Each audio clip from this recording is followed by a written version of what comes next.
Good morning, everybody, and welcome. This is Lizzie and Justin. We are here for Turning Towards Life. It is Sunday morning here in London, and we've just spent an enormous amount of time trying to get ourselves online in the face of all kinds of technical difficulty. And I have been wondering, Lizzie, as we've been doing this, whether, given how things are going in the world at the moment, and given how much social distancing so many people are having to do, how much we are having to keep physically apart from one another, whether what's happening is that there's been this huge demand for this extraordinary technology that we now have available to us because everybody's online at the same time. And I think we might start to find, I've been wondering if we might start to find over the coming weeks that we find ourselves in all kinds of new bottlenecks and constrictions there because of how much this is being used. But we are here, which I'm so glad for. And I want to say thank you to everyone who joins us for this, for the hardy, those of you who hung around with us this Sunday morning whilst we posted announcements on Facebook and other places until we could get live online. And for the many of you who I know will be listening and watching after in the coming days on podcasts and YouTube and all of that, thank you for being here with us. Unless you're listening to this some years in the future, it probably won't escape you that we're right at the beginnings of a time in the world where being together and finding ways to be together has taken on, for many of us, a new importance and a new depth. And so I'm really feeling this, Lizzie, that Turning Towards Life, it turns out, is a really wonderful way, might be a really wonderful way for us to respond to the place that the world is in right now. So I'm really glad that we're doing this together. I'm really glad as well, and I think it's a way of responding, but it also feels to me like a way, in addition to that, of practicing myself, and for you too. It's like I feel relieved to be doing this because it's something to be doing that is in the interests of my sanity. And I feel like in these times, so we're in March 2020, and in March 2020, we're all in a consistent question about what, whether to leave our houses, what to do in the UK. And I know in all other countries, I think it is now anyway, because of coronavirus. And I think to be here and to be discussing and feeling into and reflecting on this poem feels like a sensible act, when actually lots of acts feel not very sensible right now, that would be ordinary things to do in life. So I'm really grateful to be here, and also to be in some way not like doing something for the sake of it as well, not just being in response to all the stuff that's going on. But I'm finding myself wanting to do things for the sake of themselves that aren't in response or reaction to what's going on in the world, but just in and of themselves are just healthy, lovely, enjoyable things to be participating in. So I'm really glad to be here and to have some respite from the news and to have some kind of practice that's not only centered around the things that often make me feel discombobulated and afraid, but to practice something in love and in connection, and to be with you, Justin, as well. It's very lovely. So I'm very glad to be here. And with Marie, in this lovely poem she's written. Before we get to the poem, Lizzie, I'd love to just respond to what you just said. This may be so obvious because you said it, but to have practices that we take up that aren't in reaction to the world, as well as doing everything that we need to do to respond to the world, seems, I'm feeling, again, in your saying it, the depth of it, because I can see how easy it is for me to end up in a sort of a one-way, a sort of a one-shape relationship to life, particularly when there are dramatic events happening and we're worried about people we love and we're worried about the state of the world as a whole. This certainly is something for me, and I know for many others, that we can come back to, that stays steady right in the middle of it just because we do it. Yeah.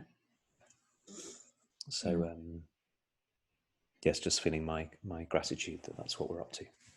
Also, I just have another thing to say. Somebody was just commenting on our little kind of haphazard Facebook Live broadcast, and she said it feels better if it's live. And I completely agree. Like you cleaning your glasses and me having just spilled my tea, and the fact that I've got 2 cold pieces of toast sitting here that I haven't eaten yet, but had a bite of the Marmite one, which is very nice, and the fact that I got up very, very early with my baby daughter, and I'm feeling slightly jaded and haven't actually had a shower yet. Like the reality of each other's lives feels really important right now. That this isn't some kind of polished something, but we are ordinary, just like whoever's listening is just ordinary, maybe in your pajamas on a Sunday morning, maybe out walking your dog, maybe listening on a podcast and you're a bit disheveled or whatever it is. And just that the live nature of this somehow in this particular moment feels really important as a way of connecting that's just normal and real, given that we can't see each other in body right now as well. Somehow our realness feels even more important, and it feels comforting and like we're not alone. So thank you everybody for being here and for just being willing to participate here with us in whatever way you are. It's very lovely. So now, should we get down to the business of Let's do it. So this is called The Affliction by Marie Howe. And here we go. So just for all of us, including me, obviously, I think we'll just take a second to just feel where we are in our bodies and notice if there's any tension. Probably is, because we're all somehow hunched, aren't we? So I'm just going to sit up a little straighter and take a deep breath and see what I can do to receive this a little more fully than I might have done before I had a breath. When I walked across a room, I saw myself walking as if I were someone else. When I picked up a fork, when I pulled off a dress, as if I were in a movie. It's what I thought you saw when you looked at me. So when I looked at you, I didn't see you. I saw the me I thought you saw, as if it were someone else.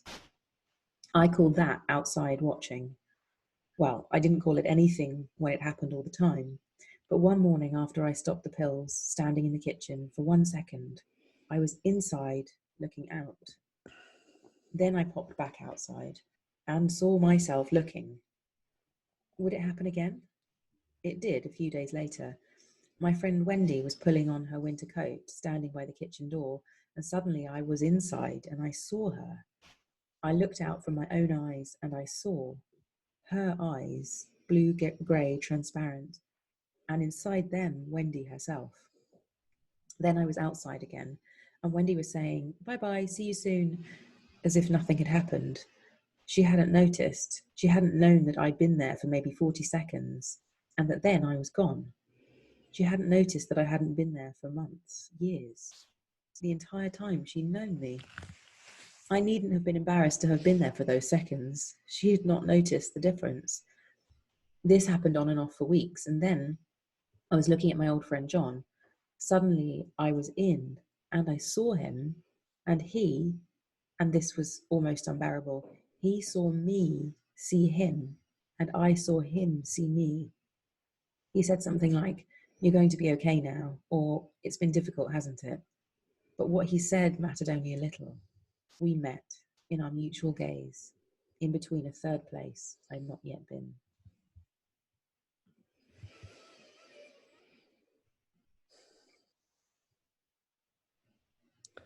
That really is quite something. And although it's quite long, I'm going to read the whole thing.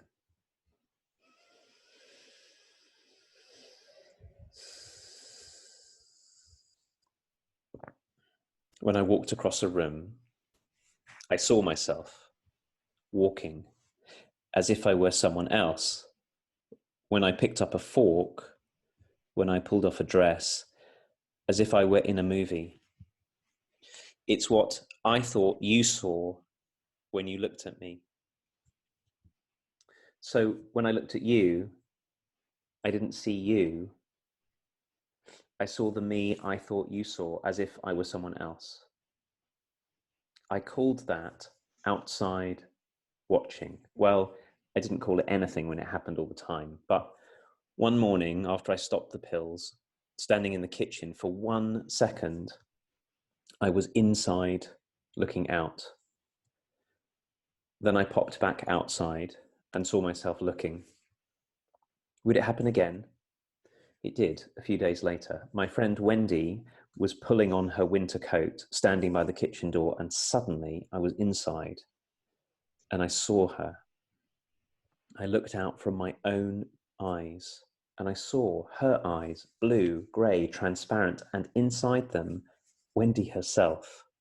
And then I was outside again, and Wendy was saying, "Bye-bye, see you soon," as if nothing had happened. She hadn't noticed. She hadn't known that I'd been there for maybe 40 seconds and that then I was gone. She hadn't noticed that I hadn't been there for months, years, the entire time she'd known me. I needn't have been embarrassed to have been there for those seconds. She had not noticed the difference. This happened on and off for weeks, and then I was looking at my old friend John.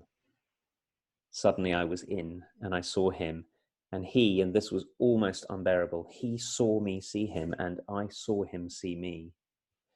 He said something like, "You're going to be okay now," or "It's been difficult, hasn't it?" But what he said mattered only a little. We met in our mutual gaze, in between a third place I'd not yet been.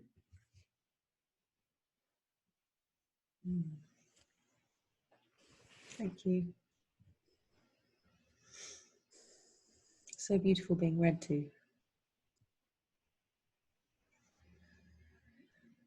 I almost found myself being whoever this person is. Maybe it's Marie herself or someone she's writing about. I found myself moving as if I was this, having this happen. And there's a way that my mind tries to get around it, but actually in the end what happened in my body was this kind of like a hopefulness about the kind of possibilities around waking up finally from a however many days of not being awake or something. And I feel hopeful about the power and possibility of being connected and really seeing one another and what it can do and what it means to see and be seen as a human being. And that's always possible to do. So I feel like, oh, this has a great importance, the seeing and being seen thing. And because it's so doable, I feel very, very hopeful. And that's the kind of the arc of that poem for me is just, I think maybe that's why I chose it, because I read it and at the end I get this swelling of like, we can be this for each other. And that really moves me, and I just think it's so beautifully written as well, in a way that I can follow and understand and be in myself and go on the journey with this person as they go on this journey through reflection.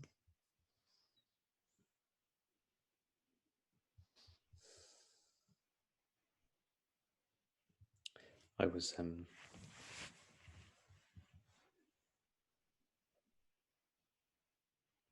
I said I'm going to come at it this way, Lizzie, and I've said this many times before. I've talked about my swimming practice lots of times here and lots of times with you. And the reason I want to say something about it is that this first state that Marie writes about not being there and somehow seeing ourselves not from the inside, not experiencing ourselves from the inside, but almost as if we were seeing ourselves in the way that we might imagine that somebody else might see us, like as something on the outside of ourselves, which means that we don't experience ourselves that much as ourselves. I know this very well, and I suppose most of us know it very well. But I know that it's very easy for me to go through life almost like in a trance this way. So I'm functioning and I'm doing things and I'm talking to people and nobody might notice, except some people might notice. There are people in my life that, like the Johns in her poem, who will get it. And for me, the water is a way that I come back to myself. So I can't escape when I'm in the water. It's like if I imagine, I'm going all science fiction here, but if I imagine that what it's like to be on the outside, the way that she describes, at least for me, is almost like being tethered to myself by a long cord, but being far away on the orbit, sort of on the end of a long rope. The water kind of hauls me back, and I'm in the water, and it's like, oh my goodness, here I am. I didn't even know until I was here that I hadn't really been here, but somewhere out there for quite a long time. So I think this is it's such a fantastic and powerful and also playfully ordinary description of what it's like to live to experience ourselves in one way or another as one or two steps removed from ourselves, and how we can actually go about quite functionally in the world like this, and yet there's a giant distance. The part that moves me the most, the whole thing I enjoy very much, is where she says when John sees her, and it's almost unbearable for him to see that he sees her.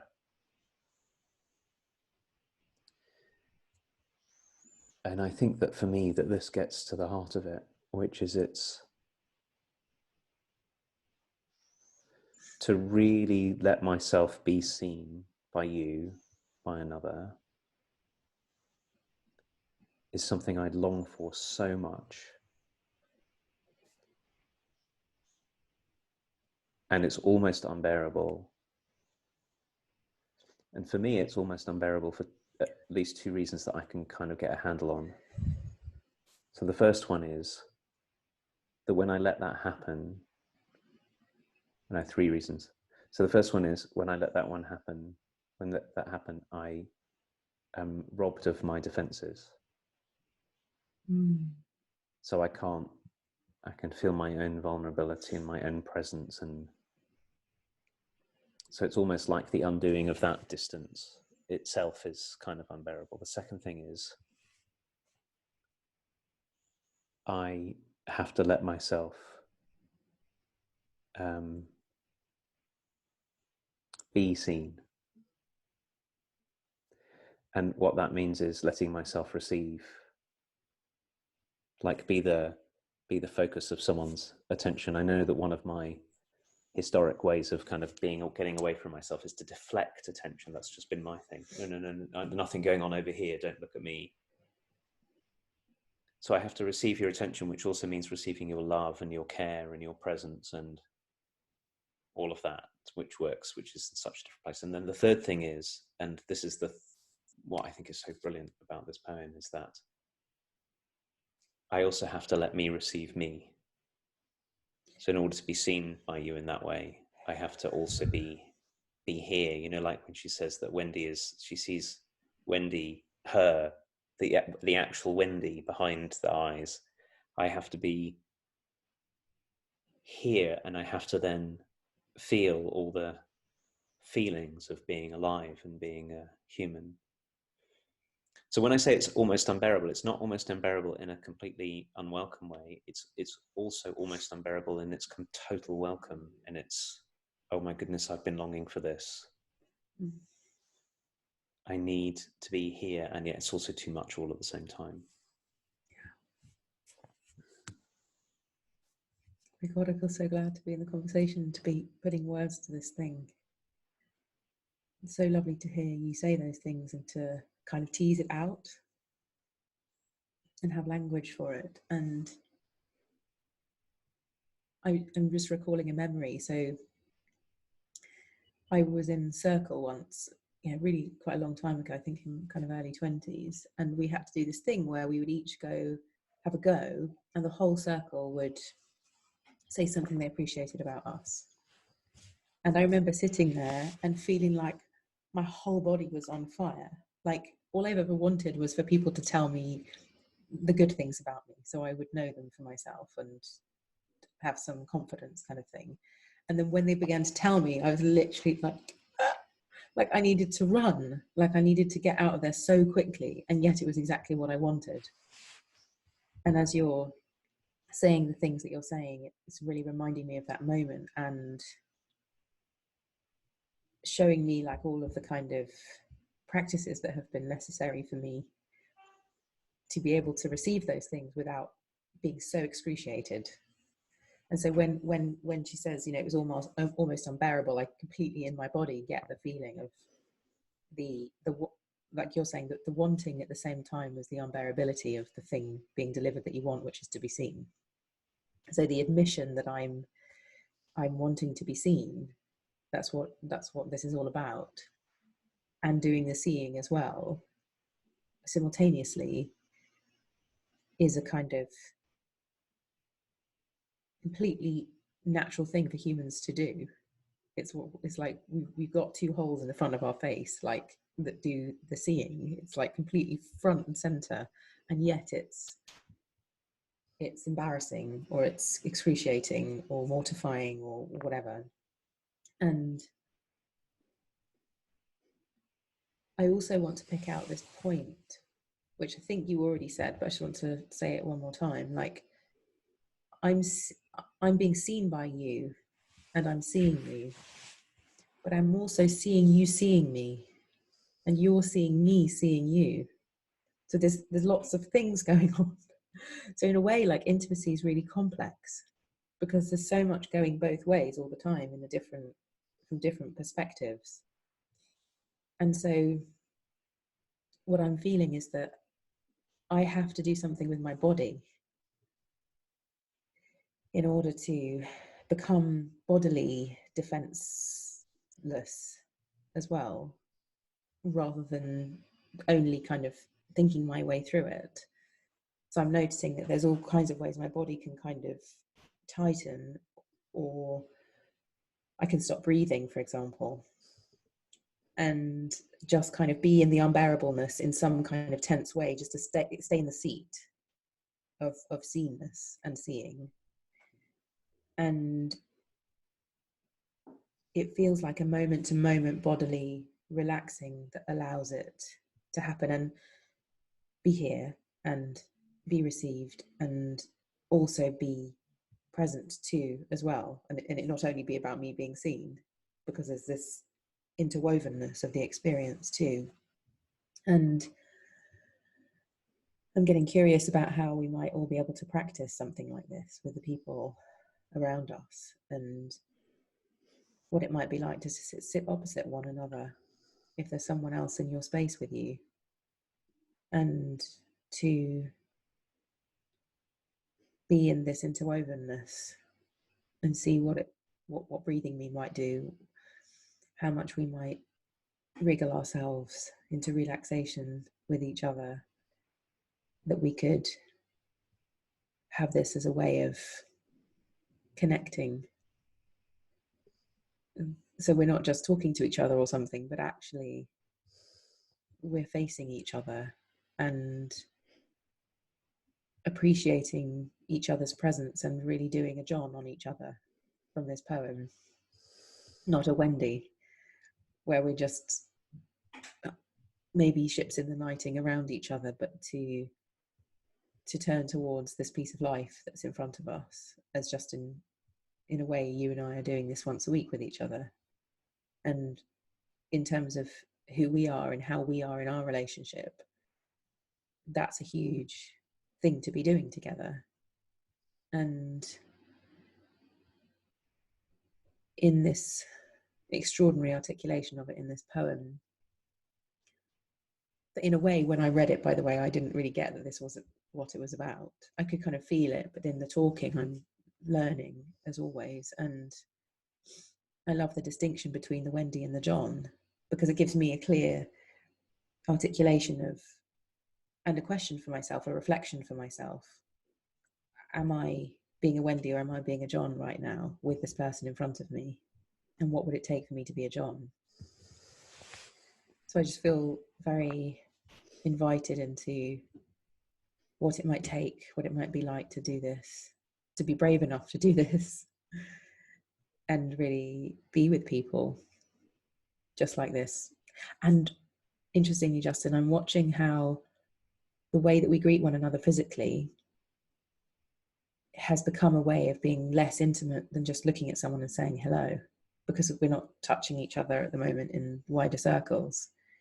It's happened a few times over the last days where I've seen somebody and I haven't kissed them or hugged them, but I've said hello, and it's really exposing. And so I'm also grateful for this, to be here, so that I can bring this into those interactions as well, where I don't have the social smoothing of physicality to get me through greetings.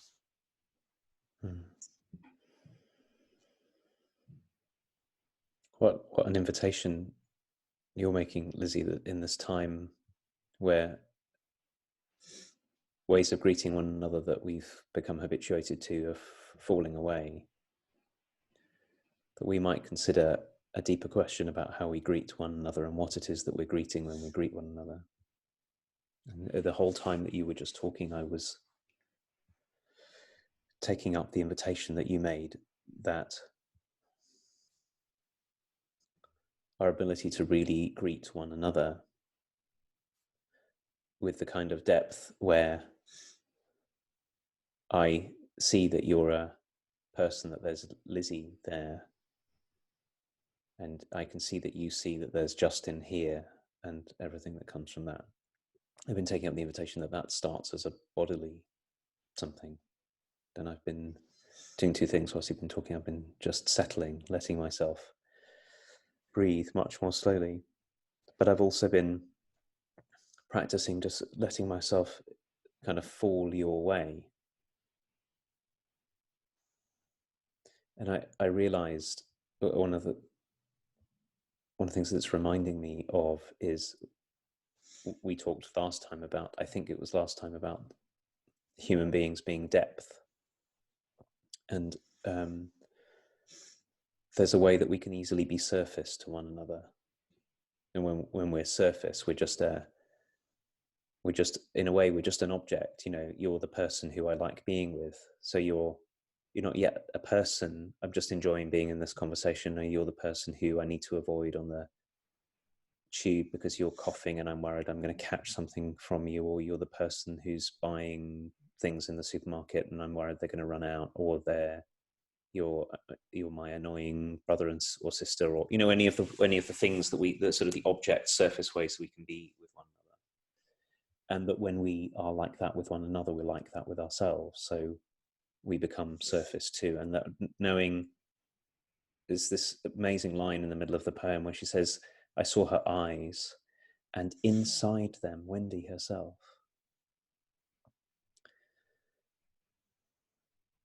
So I suppose where all of this is leading is the feeling I have of talking with you, of being very deeply reminded that, in a simple way of talking about it, there are these two ways we can be with one another. One where we collapse ourselves into surfaces, including ourselves, and one where we know one another as people, and that takes a move that starts as a bodily move of softening ourselves enough. And it also takes letting be, and it also takes letting ourselves be present and feeling all the feelings. Because just looking at you and feeling what it feels like for me to be here with you feels like there's lots of stuff here, making myself, not just what I'm feeling, but making myself available. But as I do so, I can feel myself rounding out again. And that you're rounding out too. And then this very mysterious thing that I'm so glad that she says at the end of the poem, not just because it has something to do with the name of our partnership that gives rise to this, is that there's a third place that we may never have been with somebody, which is the in-between. two actual humans showing up rather than two objects. And my last thing to say on this is, right now at this time of coronavirus, this is to connect with what you said right at the beginning about practice. I think it's really easy. It's easier in a way than it has been ever before for us to treat ourselves as surfaces, dashing around, feeling afraid, worrying, all these things that we, that have their place, and to miss the people who are here, and that paradoxically are being pushed apart from one another. As for any of us who are in a place where keeping social distance, physical distance is being encouraged or is necessary, we might be, like you said about greetings, in one of the better opportunities in human life to practice allowing ourselves and the people around us to be people, of really taking people in, and not just the people we know, but our neighbours who we may never have spoken to.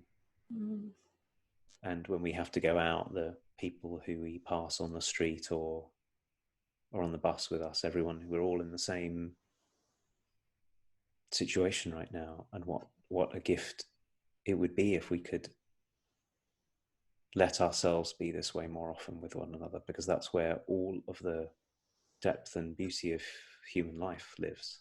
Mm-hmm.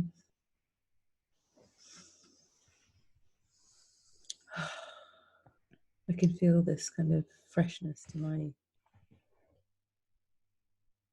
life force coming in being in the conversation, and I'm just curious about how I do this also just through the week, and someone texted me yesterday who may be listening this morning, I don't know, and he said, "Oh, thank you so much for turning towards life. I've just listened to one episode, I've just found it, and I'm looking forward to listening to the other 120 of them."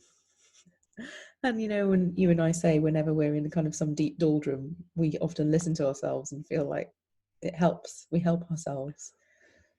I'm just wondering whether coming back to the old episodes for me as a practice during this weird time might be really helpful for me. And this connection and this what our relationship is made of, which I experience as a very much mutual seeing, what comes out of that is probably a very healing, connecting something for me. And so I'm just thinking I could have it on my podcast, on my phone, or whatever, and as I'm going to be walking a lot and being in the air, I think, and to feel connected rather than just like I'm walking to pass the time or something, which can sometimes happen to me. It's just I feel kind of agitated and I need to do something. Is that impetus can be there, but that it can also be met with a connective tissue as well. And maybe in these times we have to find more practices like that keep us joined together.